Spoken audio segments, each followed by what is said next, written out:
Imperial Uncle. Chapter 19. Seeing as this is no place to talk, that's the last I say on the subject. Judging by Chief Yun's attitude though, it's rather obvious that he doesn't feel much guilt about stabbing me at all. I intentionally tell him this in front of all those present in the hall.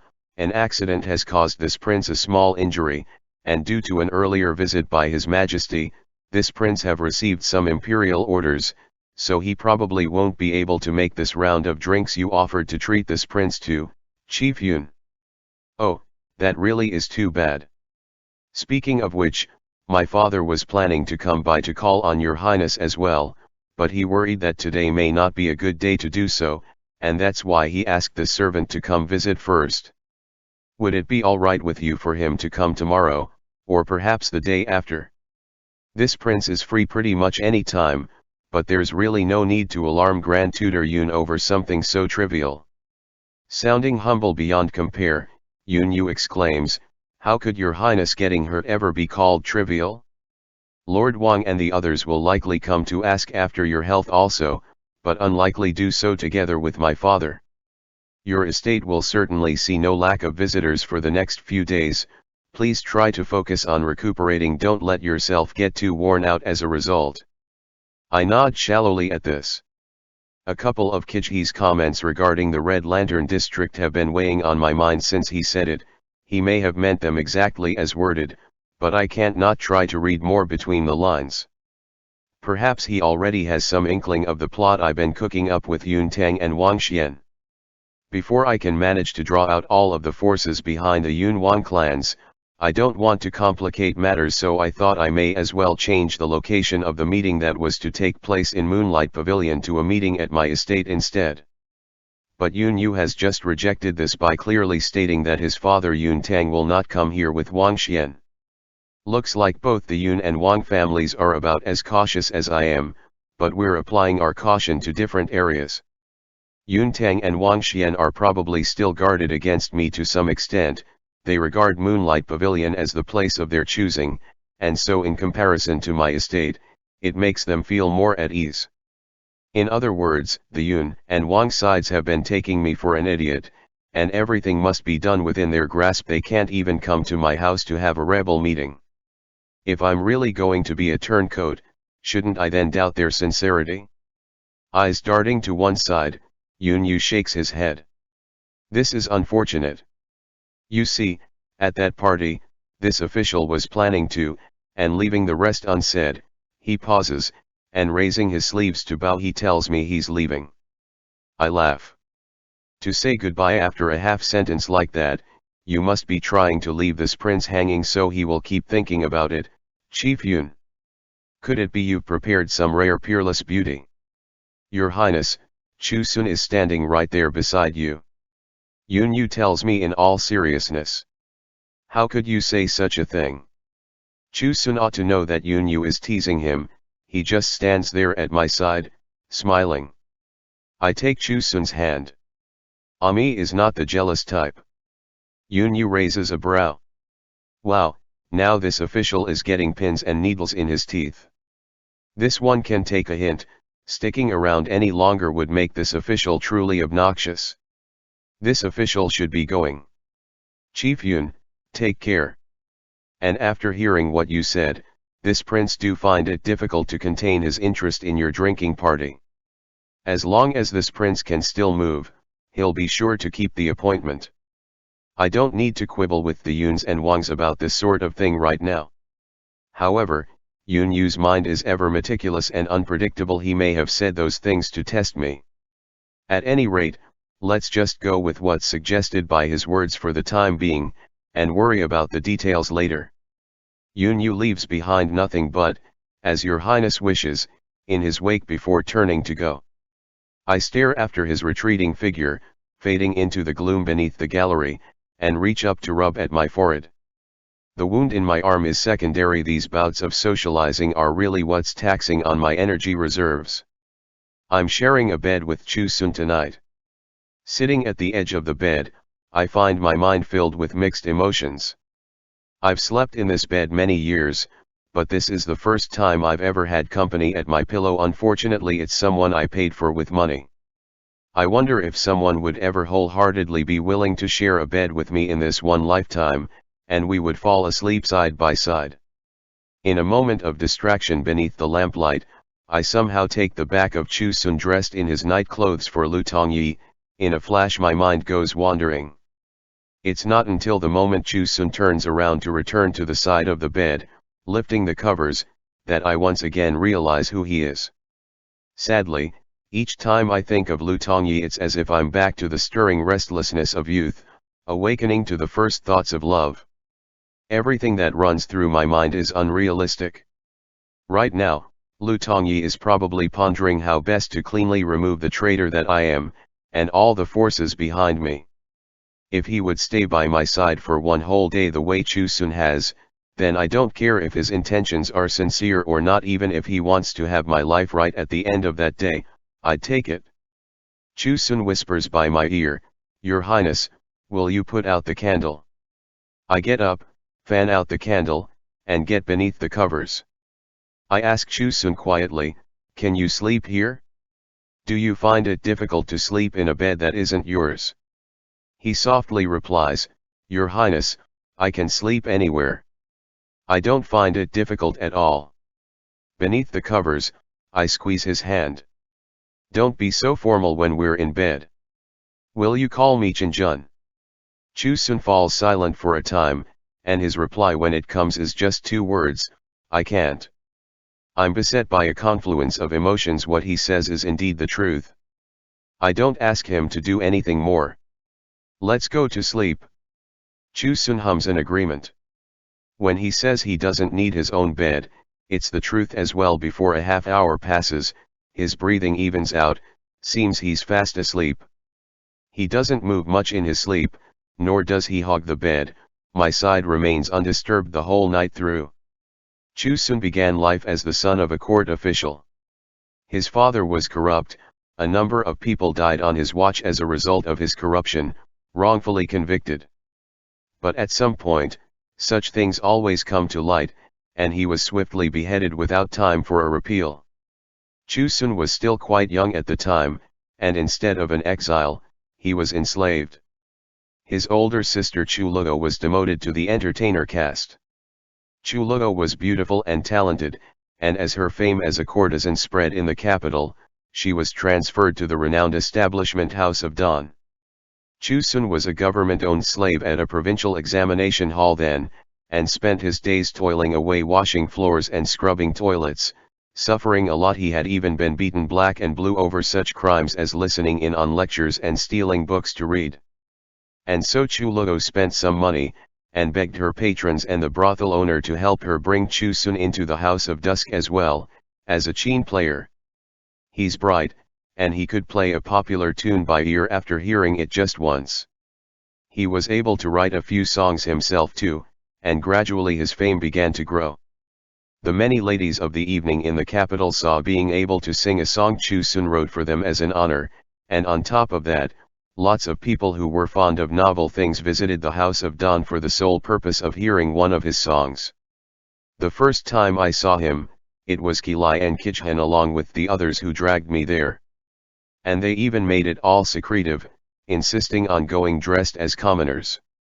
As our palanquin reached the door and I looked up to find the words House of Dan written in large characters on the sign, I said to them, "This isn't a place I like to visit, so you boys have fun. I'm going to head around the corner to the House of Dusk.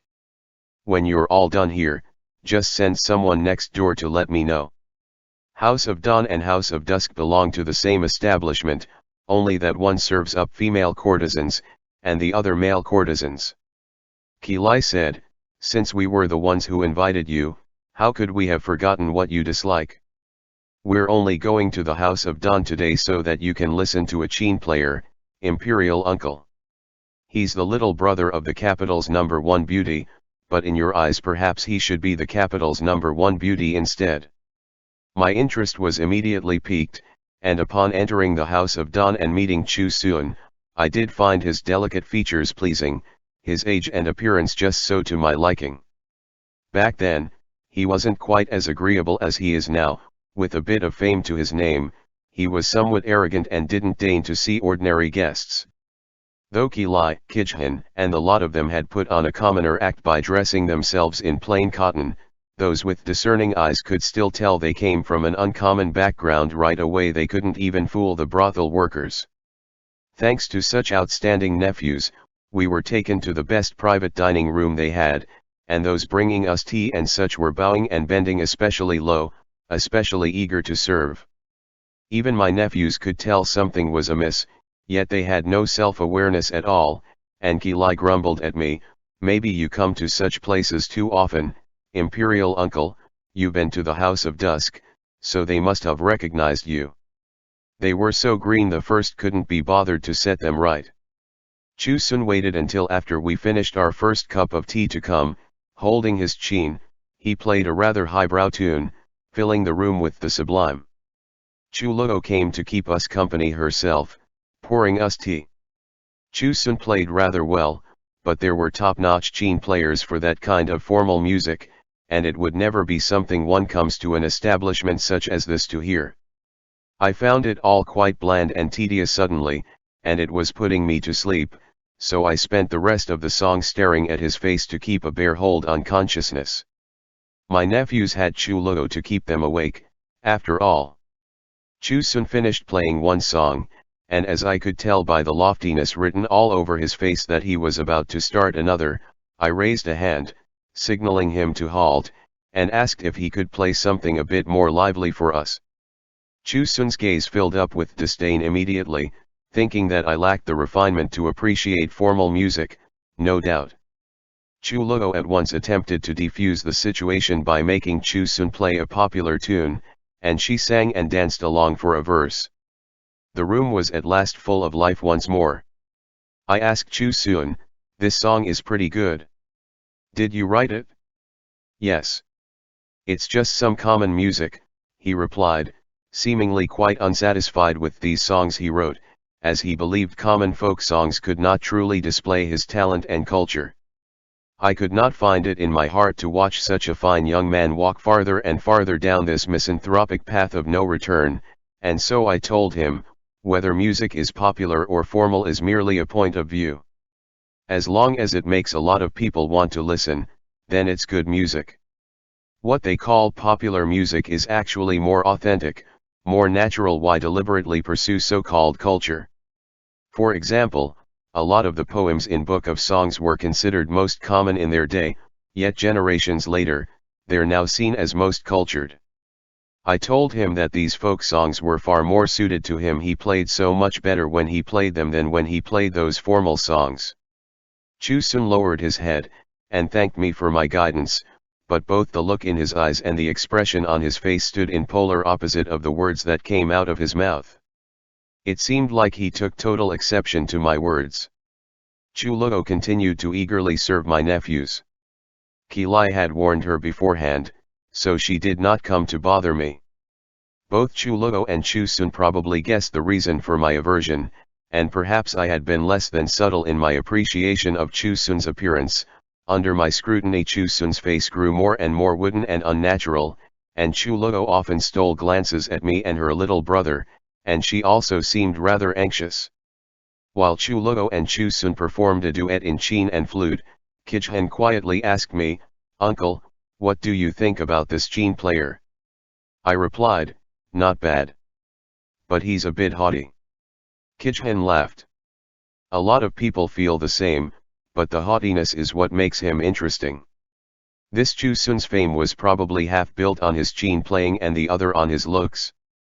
I wonder how many of those who came to listen to him came for the same reason I did. "I believe he'd be improved if he's not haughty," I said. "And I imagine he can't stay haughty for long."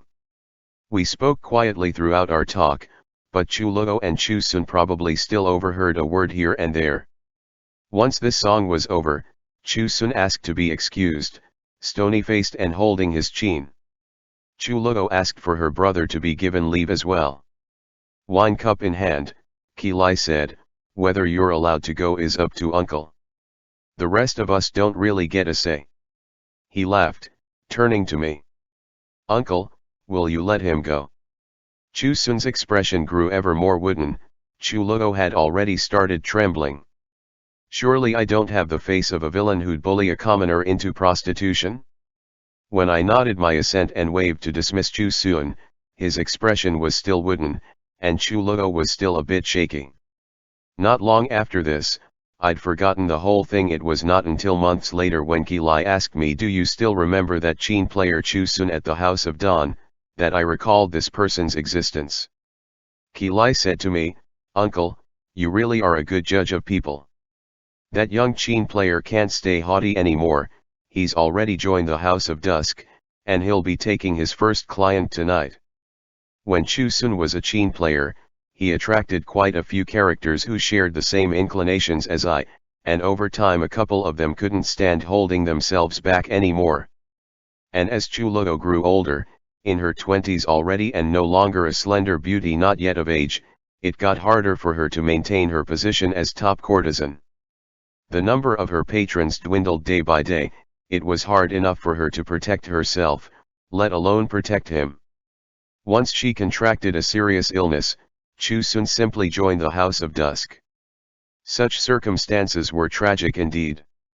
Even though Chu Sun didn't really know how to deal with people, I did like his appearance and that quality of clarity he had.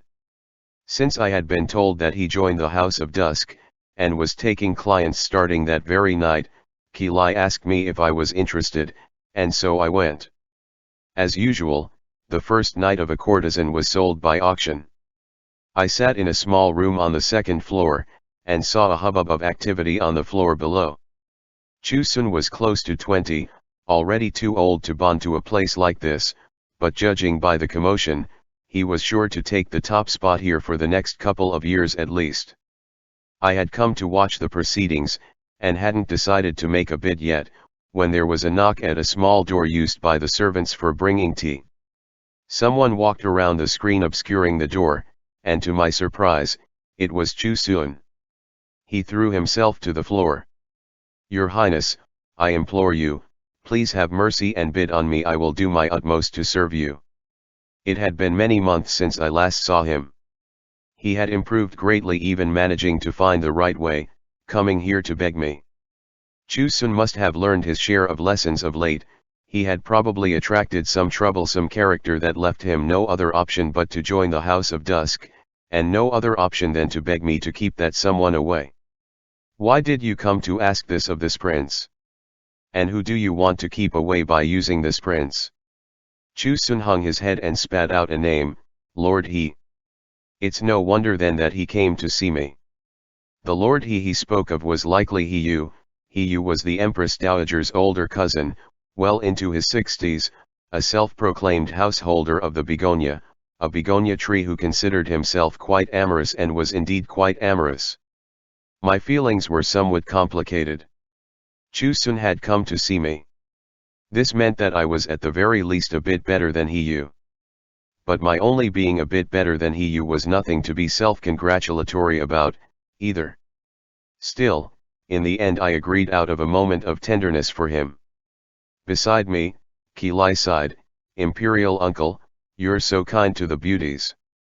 Naturally no one dared bid over me when I was the one doing the bidding. And so I became Chu Sun's first night patron. The ostentatious pomp over the whole thing made it feel something like a wedding night. At first I thought that as Chu Sun was suppressing his obstinate temper to become a courtesan, he would act all coerced in the beginning, and foreseeing that it would surely be intolerable, I ordered some wine to liven things up in the room. But I did not expect Chu Sun to be so practiced in pouring for me, and in persuading me to drink. He was candid, straightforward in his speech. It made me feel rather surprised. "Compared to the way you were months ago, it really seems like you've become a different person." Chu Sun knocked back his drink and laughed. "Back then, Your Highness spoke up to advise me, yet I was frivolous and arrogant and had no inkling of my own limitations. Now I understand the meaning of know thyself thoroughly. When I think of how I used to be, I find it all rather ridiculous." He poured himself another drink, and cupped his hands in thanks. "Thank you, Your Highness, for treating me with such forbearance. When I wanted to head for the bed, Chu Sun submissively agreed. Admittedly, he was a bit awkward, but he didn't put on a show of coyness, nor was there a hint of pretension to him. I enjoyed myself thoroughly. Buying this night was worth it beyond my expectations. Even though I was the one who did him a favor that night, Chu Sun became more and more proficient at service, and so gradually my visits became more frequent. And now, the Sir Chu Sun sleeping at my side has been worked into a polished jade, yielding and refined. Compared to that highbrow young Qin player of yesteryear, they don't seem like the same person at all. Chu Sun and I are merely taking what each of us needs from the other. He needs a big-name patron at the House of Dusk, and when I'm lonely, I want a considerate someone to keep me company. But now the rebellion I'd been planning with Yun Tang and Wang Xian is reaching its most critical juncture, and whether or not I can be a successful spy is yet to be seen. Yun Yu and I go out to have fun together often, and he knows Chu Sun like the back of his hand. What if he gets implicated in all of this? I have taken Chu Sun back with me in a bout of despondency, and now that I stop to think about it, I do see the impropriety of my actions. But to send him back immediately doesn't seem appropriate, either. Let's wait until the meeting at the Moonlight Pavilion is over. And as for this so-called appointment at the Moonlight Pavilion, in the end, I did go. End chapter. Imperial Uncle. Chapter 20. My emperor nephew may have ordered me not to openly visit brothels, but Moonlight Pavilion is not that sort of establishment. Moonlight Pavilion is a restaurant, and the most famous restaurant in the whole capital at that. One cannot say that their food is the best. Often, a few strands of shredded vegetables will be stacked on a large plate, embellished with a couple of flowers carved out of squash or radish, topped with a refined-sounding name, and they will brazenly take it to a table and call it a dish. But the plate that this food is sitting on will indubitably be the most unique plate in the entire capital, also the most expensive. Moonlight Pavilion doesn't work like an ordinary restaurant, either. It isn't street-facing and open to the public, attracting customers in the middle of the marketplace. Instead, they have drawn a circle right in the middle of Opulence Street, the busiest street in the capital, and built a courtyard house on a huge chunk of land there. With high walls all around and grand red doors, it's set up to look like a private estate. The inside is also arranged like a private estate, with inner and outer courtyards, pavilions, rock eyries, ponds, pergolas. It has them all. Guests are served in its banquet halls, and only private dining suites are available. They don't serve ordinary guests. Each dining suite is a world unto its own, and no two are alike. The design of each room also changes with the seasons. In spring, willow branches hang as curtains. In summer, bamboo mats cover the floor. In autumn, autumn fruits are on display. In winter, fir coverlets, narcissus, and freshly cut sprigs of wintersweet decorate the rooms, with stoves of red clay warming aged yellow wine. Furthermore, service in Moonlight Pavilion is not at all like the service in an ordinary restaurant. There are clean and comfortable rooms where one can bathe, and if one is carried away by a whim and doesn't want to leave anymore, there are presentable enough bedrooms where one can rest. And if one should be struck with loneliness while bathing or sleeping, beautiful, gentle beauties, or graceful, pretty young men are always available to keep one company. The first time I went was because Yun Yu brought me there. He even exclaimed that, once I stepped foot in this place, I would be able to understand what it feels like to take one step from the clamor of the mundane into the worry-free realm of the sublime. To be quite honest, I did not get that feeling at all.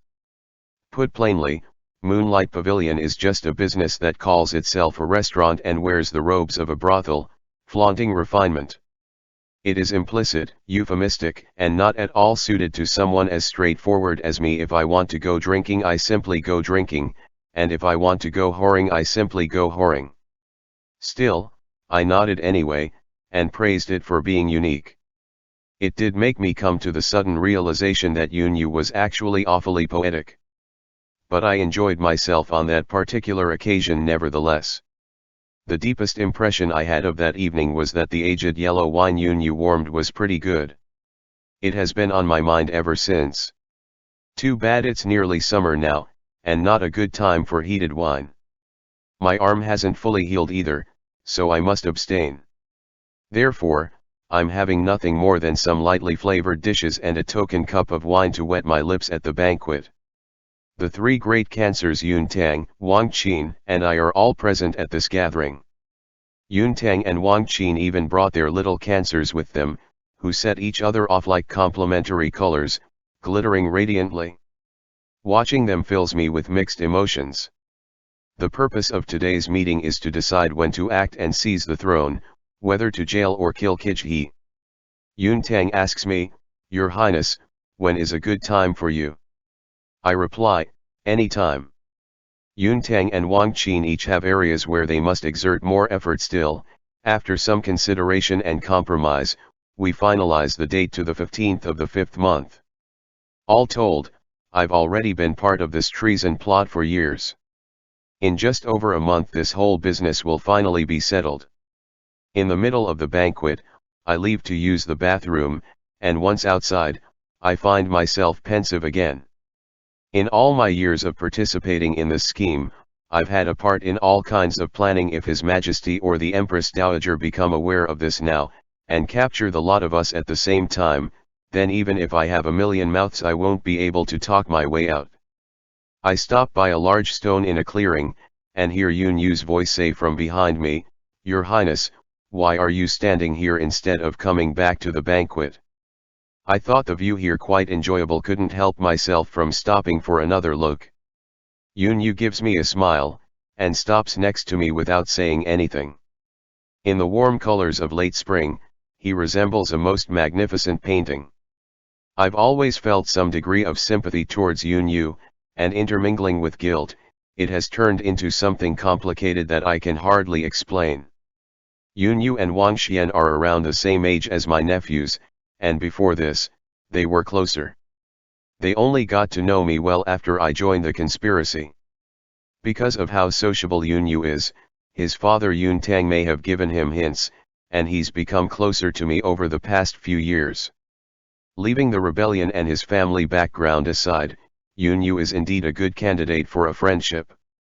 Some of his hobbies are quite compatible with mine, and gradually our outings together became more frequent, and he frequently comes to my estate as well. Thus, we became the target of rumors. Whether among the noble sons, or listed alongside other young officials of the court, Yun Yu can be considered one of the most noteworthy. While it's true it's because he's Yun Tang's son, it's also true that in scholarship, experience, diplomacy, or ability, he stands apart. Distinguished someone like Wang Xian is obviously inferior by comparison.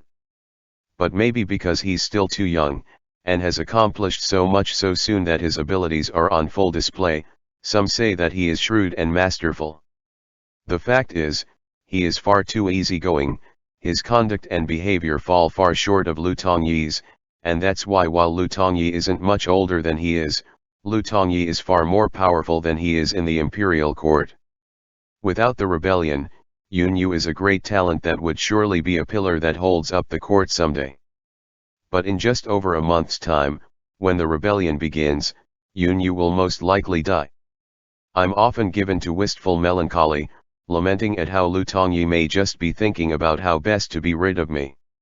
While I cannot know whether he really wants to eliminate me, these deeds of mine are in effect literally scheming to take Yun Yu's life at every turn. What right have I to feel self-pity? To feel heartbroken? I can also surmise, however, that after Yun Tang and Wang Qin's side manages to overthrow Kijhe, they'll surely join forces and have me killed before facing off against each other. That, or one of them may use me to get rid of one side before getting rid of me. So maybe Yun Yu is plotting to take my life at every turn too. With thoughts like these, I can breathe a little easier. There is so much one mustn't dwell on. It can only lead to despair. Here is an overview of the current situation. Yun Tang and Wang Qin want to seize the throne and take Kijhe's life.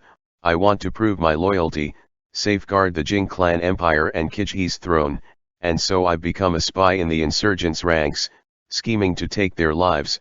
The Dowager Empress, Kijhe, Lu Tongyi along with the rest of the moral purity faction believe I'm on Yun Tang and Wang Qin's side, and want to take all our lives. On top of that, both the Yuns and Wangs want to eliminate me, and eliminate one another after their rebellion succeeds. We're each a link in a chain, every one of us a cleaver, every one of us just the same as meat on a chopping board. I can still recall that day. I had just became a co-conspirator with Yun Tang and Wang Qin, and at one of our meetings Yun Tang pointed at Yun Yu who was sitting beside him, and said to me, "This is my son Yun Yu. He hasn't joined the court for long. I hope your highness will look after him and advise him from time to time." Yun Yu rose from his seat then, folded his hands in greeting, and smiled at me. Even though we'd already met, we only started getting to know each other since that day. I haven't really paid attention to it before, and I'm only just noticing now that though Yun Yu doesn't seem like he's changed since then, in reality he's changed quite a lot. Of course, I have also changed a lot. I was a newly minted spy then, my heart brimming over with hot-blooded passion. And now that success is at hand, my hot blood has cooled. I feel old. I cannot help heaving a sigh. Yun Yu lifts an eyebrow in my direction, but as before he says nothing. This hour and this view have made this prince sentimental. Life is ephemeral, the present becomes the past moment by moment, and this prince can no longer recover the way he used to feel. A fraction of a smile tugs at Yun Yu's mouth, and he finally speaks, "Your Highness, your dream of many years is near its fruition, so why are you thinking like that now? Since I'm already feeling sentimental, I may as well let myself fall into it completely. It is precisely for that reason that this prince cannot help feeling a bit sentimental." I fix my gaze on a cluster of shade trees in the distance. "Chief Yun, if you weren't Grand Tutor Yun's son, would you still have taken part in this?" Yun Yu watches me. "Oh? Your Highness, are you asking if this official is only following you because of my father?" "No. Right now, pretend I'm not Prince Huai, I'm merely Jing Weiyu, and for me, you're just Yun Yu.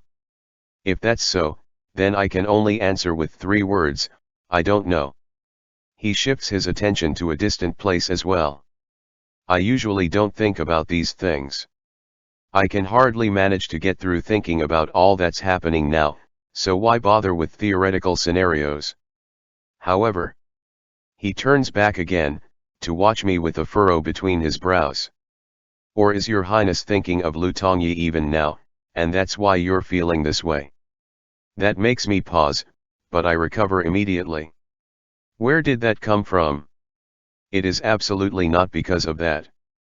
Yun Yu folds his hands together behind him. "If I may belabor the point, there's no need for your highness to overthink the situation. As the circumstances stand, there is nothing we can do about being on different sides. From my standpoint, between us and His Majesty, the Dowager Empress, Lu Tongyi and such who belong to the moral purity faction, I don't think that one can say which of us is more righteous. History is written by the victors, that is the true principle by which the world functions. Once we succeed, we're justified. If we fail, we're traitors. Even though His Majesty is your cousin, and the present Son of Heaven, he is considering how to eliminate us. Why shouldn't we consider how to eliminate him?" Sweat beads on my forehead as I listen to him putting it all out there, so simply, so directly. Every statement is backed up by logic, but to say it so openly, he really isn't afraid of being overheard. I detour, changing the subject. "Don't worry. Even if I really am thinking about Lu Tongyi, I wouldn't let it get in the way of my preparations. Speaking of Chancellor Lu," I pause, brushing my fingers over the wound on my arm. "Chief Yun, I'm finding it difficult to enjoy this gift you've given me." Yun Yu laughs. "I was just looking for a good time to explain this to your highness. Your injury is indeed all my fault. However, it wasn't a part of my original plan. Your injury was an accident. According to Yun Yu, he had no idea that I would be passing through that street at that particular time on that day. He made arrangements in advance for the 3 people bringing the suit, and they were planning on stabbing Lu Tongyi after stopping his palanquin. An assassination attempt against the Grand Chancellor is no small matter, and must necessitate a particularly strict investigation. If I take this opportunity to recommend myself to His Majesty, I may just be able to oversee the case. Thus, my repeated visits to the Grand Chancellor's residence would serve to deepen my friendship with Lu Tongyi. Yunyu narrows his eyes.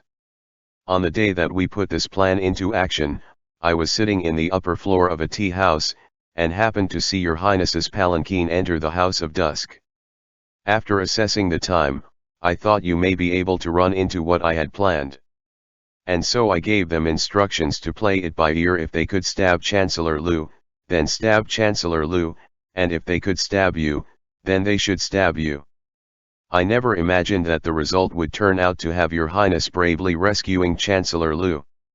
There is a touch of poignancy to Yunyu's expression as he sighs. I suppose this is what they call providence. The only way I'd think of it as providence is if I was a fool. In front of Yunyu, I truly don't know what to do at all. Yunyu is beaming, apologizing with his mouth and gloating with his face. What can I do but say, thank you, Chief Yun, for taking so much trouble on this prince's behalf. This prince do wonder though, what's to happen to the person that you someday fall for? This prince don't think they're going to have an easy time of it? Yunyu's expression freezes for a second, but then he asks with a smile, how come? Your idea of a grand gift is a single stab. Then if one extrapolates, when you fall for someone, wouldn't you stab that person so many times they'll resemble a honeycomb? These words are admittedly said in jest, but it's the truth as well. Sometimes Yunyu takes things too far. If he takes a wife someday, and that wife glances at someone else one glance too many, or smiles one smile too many, speaks one word too many, any of these things may just strike one of Yunyu's nerves, and this wife ends up getting stabbed 18 times. Ha! Yunyu laughs. So in your Highness's eyes, that's the kind of person I am. His tone sounds a little off. Only then do I notice how much his expression has changed, his smile has gone bitter. I'm a little astonished. Yunyu hides his bitter smile, and says expressionlessly, it really is my fault that you were accidentally hurt. And as for this whole affair with Chancellor Lu, it was just something that came to me on a whim, but it seems I've trespassed. I hope you can find it in your generous heart to make allowances for me. And with a flick of his sleeve, he turns to go. I'm even more confused. Yunyu has always been able to take a joke, and he's never spoken this way before. Why is he suddenly acting like that? Did I say something that accidentally touched some sort of secret nerve? I return to the banquet, and not long after, Yun Tang and Wang Qin leave one by one. Yunyu goes with his father, and I leave as well. By then, Yunyu has returned to normal, as though what happened earlier never happened. So I pretend it never happened as well, and so it goes. After returning home, just as I sit down, a servant comes to inform me that Grand Chancellor Lu has come to call. End chapter. Imperial Uncle. Chapter 21. Lu Tongyi is here. What has he come here for? Perhaps he thinks that it is only right for him to come check on my injury often. Perhaps he has been informed of my visit to the Moonlight Pavilion and he's here to see what he can find. At any rate, there is no way he's here because he misses me. But no matter what the reason may be, I am overjoyed in spite of myself that he is able to be here. I go to greet him, then I guide him to the waterside pavilion in the rear courtyard. The waterside pavilion is built in the middle of the lake, with a floating gallery that connects it to shore. When I had it renovated, I asked for a few more extra turns in the floating gallery. Seen from a distance, it meanders on the water and makes for quite a poetic image. One can certainly say that in the entire Prince Huai estate, this is the one place that can show off my refinement the most. That is why, as I guide Lu Tongyi through layer upon layer of courtyards, despite his polite protestations along the way of, "Your Highness, we can just sit anywhere," I insist that we must sit in the waterside pavilion. We walk for about a quarter of an hour, and finally reach the opening of the floating gallery, situated at the shore of Four Seasons Lake. I humbly say to him, both the construction of the water pavilion and the floating gallery were personally supervised by this humble one. Every time I come here, watching the lake, I feel as though my heart has broken away from the mundane like water, as wind, the sky near at hand. With certainty in his tone, Lu Tongyi hums an agreement.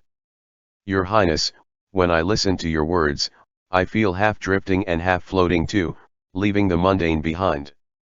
To gain such certainty from him, I'm glad from the bottom of my heart. We step into the floating gallery.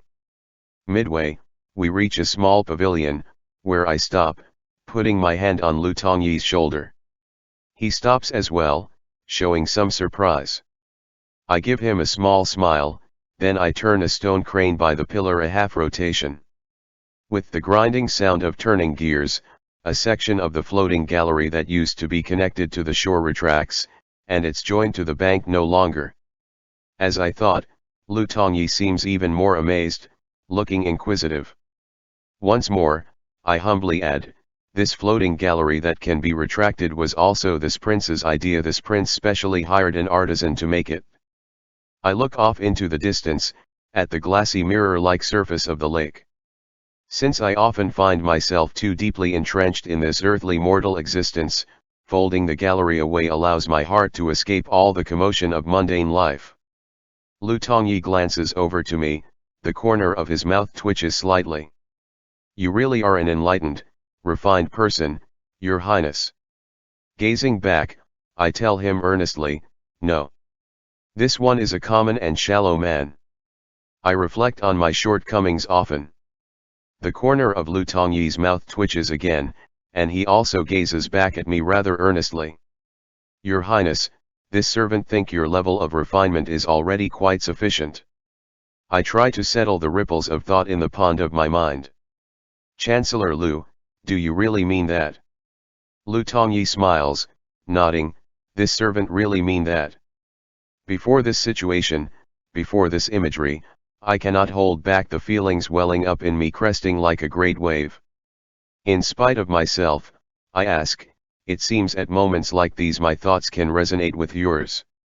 I wonder if I can call you Rancy once in a while.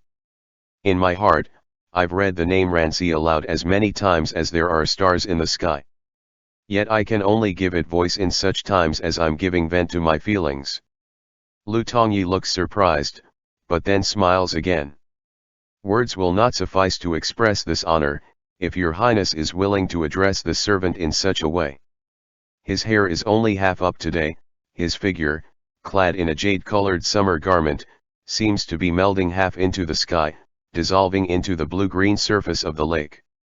He is clearly just being polite, but taking him at his word, I pretend he really is fine with my calling him such, and immediately call him Rancy. Lu Tongyi's smile does not waver. "Your Highness." I guide Lu Tongyi into the water pavilion.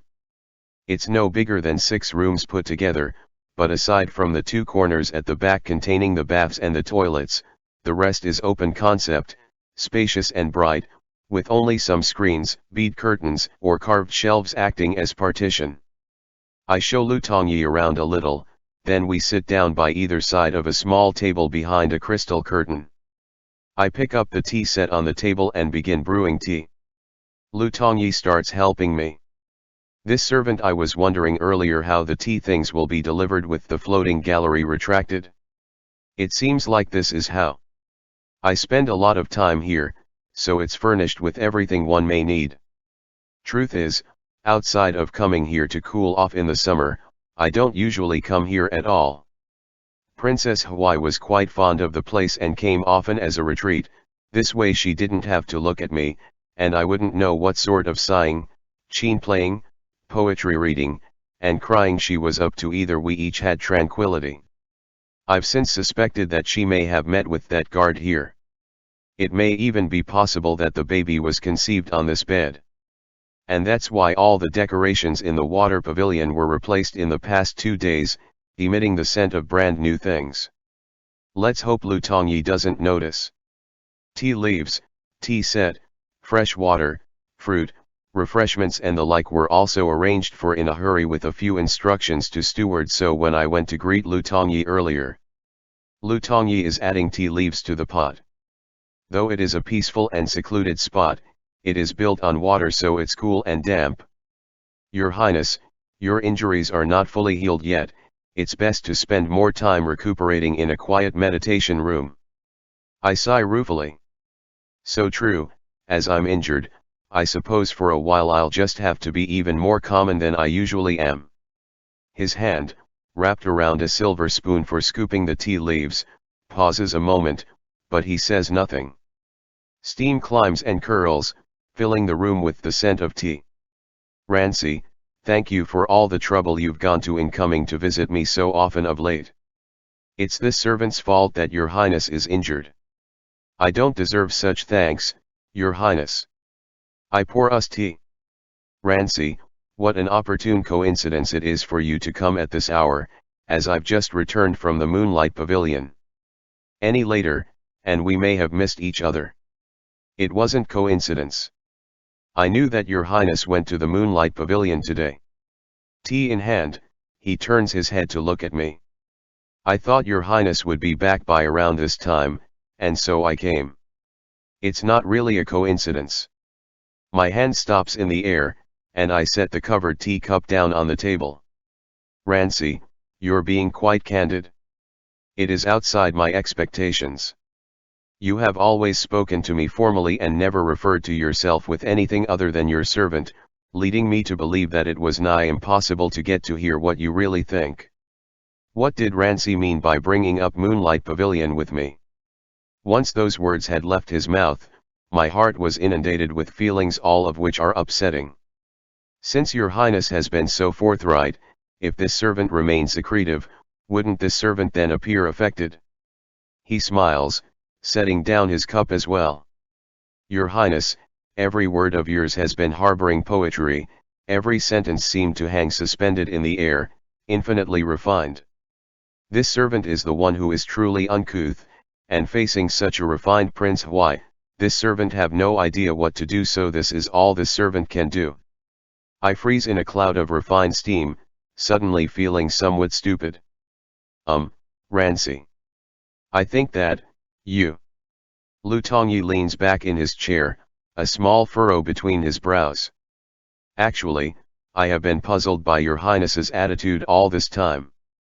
You don't act like this speaking with other people, it's as though you turn into another person as soon as you're speaking to the servant. Have always been extremely careful in front of you, spending much effort considering his every word.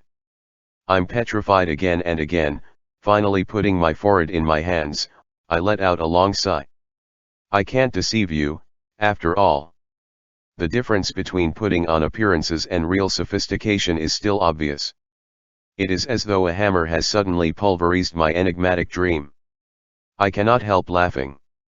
Truthfully, forcing myself to say all those things cost me a great deal of effort. If I'd known listening to it has been just as torturous for you, then I wouldn't have tortured myself so much.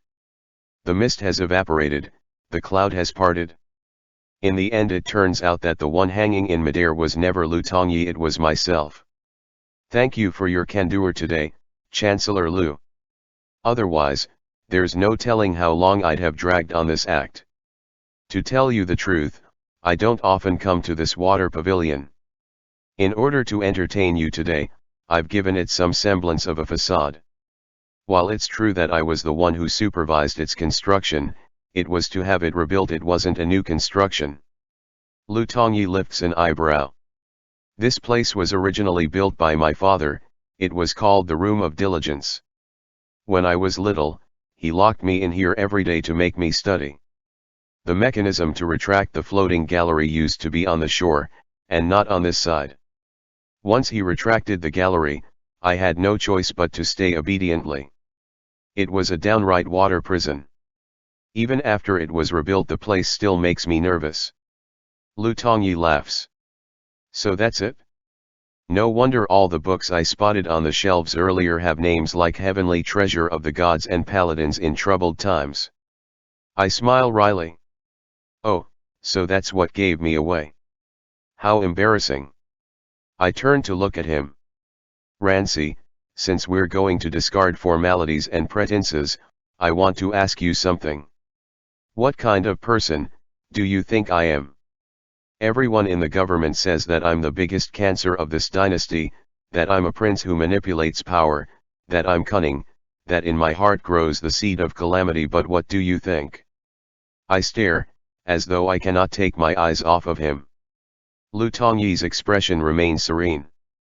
Even a person himself may not know what kind of person he is, so how can an outsider know? Traitor and loyalist are just differing points of view. People who have different standpoints naturally would have different points of view. As they say, absolutes do not exist. Then, Rancy, which do you think my standpoint is? Lu Tongyi doesn't reply. I stare off at the lake, outside the water pavilion. We may as well clarify things today. You did not give me an answer earlier, and it makes me very glad. Because you, Rancy, did not lie in front of my face. I often considered whether, if I wasn't Prince Huai, and you weren't Lu Tongyi, the two of us could at the very least be rather good friends. If I didn't have this title, then this prince would be really content to just be a free idle man. If you didn't have to be Grand Chancellor, what would you want to do? Well, I'd probably be an idle man who travels the world as well. Looks like leisure is the hardest thing to come by after all. I move to stand. It is hard indeed. Too much in life requires acting against one's will. For instance, I have no idea if the task I've set my mind to presently is right or wrong. Lu Tongyi comes to stand at my side. It's very hard to distinguish right and wrong. Everyone probably runs into such a dilemma at some point. There's also something I want to say that I'm not sure is right or wrong to say, but I want to say it to your highness. You haven't recovered from your injuries, so it is inadvisable to go to the Moonlight Pavilion too often. I turn my head, fixing my gaze upon Lu Tongyi. Ultimately, I still end up asking the question, Rancy, have you ever suspected that this prince getting hurt was a setup? That is, set up in order to get closer to you. Lu Tongyi looks back at me, his gaze and his expression as yet serene, still as water. I have never had such a thought. Your Highness did not do that. I think that even if Yun sends over 100 people with knives and stabs me so full of holes I resemble a honeycomb, it would be a worthy trade for what Lu Tongyi just said to me. Having been given an inch, I take a mile, and I ask him, then would you think that I have ulterior motives in getting closer to you? Lu Tongyi's expression freezes. I force myself to smile. Best if you don't answer that. As I anticipated, he does not speak, but a moment later, I hear a light sigh. In my heart, 1,000 different feelings churn ceaselessly. Despite myself, I begin to say, whether you believe it or not, everything this prince say to you, everything this prince do for you, none of it will ever have ulterior motives. But once I say it, I'm the first one to find it laughable. That's no good, that was a lie. I should instead say everything has ulterior motives. I meet Lu Tongyi's searching gaze. Rancy, actually I'm in love with you. End chapter.